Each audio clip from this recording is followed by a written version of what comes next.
Here we are, day 5 on the build, and you've noticed we don't have tool belts on today, which is a little different. 1, 2.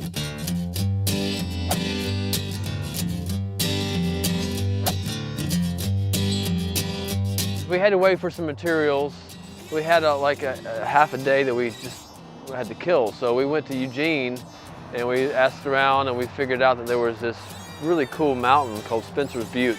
Leave it to two idiots to decide to go run 5 miles up a 2,000-foot mountain in the middle of the hardest job they've ever attempted in their life.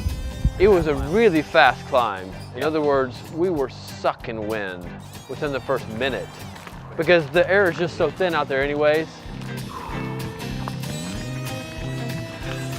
So we just ran up the first part of the hill and we're tired. There's no air. Yeah. We got to the very top and it was epic. Like just this panoramic view, it was super cool. 2,044 feet in elevation. And then we ran it down. That was a lot faster going down. Yeah. My recommendation is always go downhill. When you run, just always run downhill? It's the preferred method. That's how I lived my childhood. I had to go to school downhill both ways. Both ways?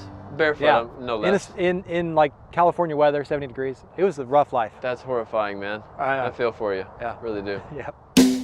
Hi, I'm Derek. 10 years ago, I had an idea to build a pirate ship in the backyard of our Nashville home. With a little extra cash and a little leftover lumber, I went to work. And 2 months later, the first pirate Playship was born. And now after traveling to over 40 states and 4 different countries, I've handcrafted over 120 pirate ships. Now I'm looking to do something a little more exciting and to really push the limits. With all the different hats I wear, life sure stays interesting. And although I may not talk or act like one, I think at this point I've earned the title the Playship Pirate. So we built a pirate ship for this guy out in Eugene, Oregon a couple of years ago.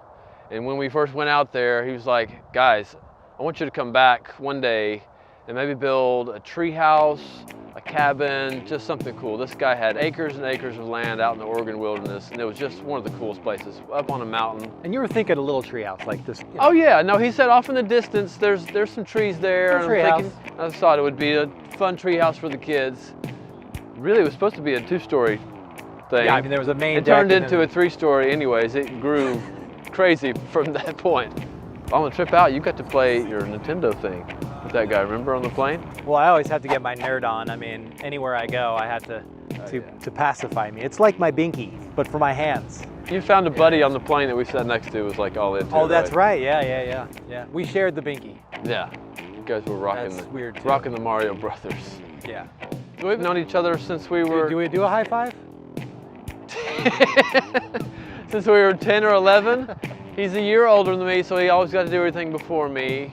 We've been friends now 3 decades, so that's spanning a little bit of time. That's ridiculous. I'm sorry in advance. Or post.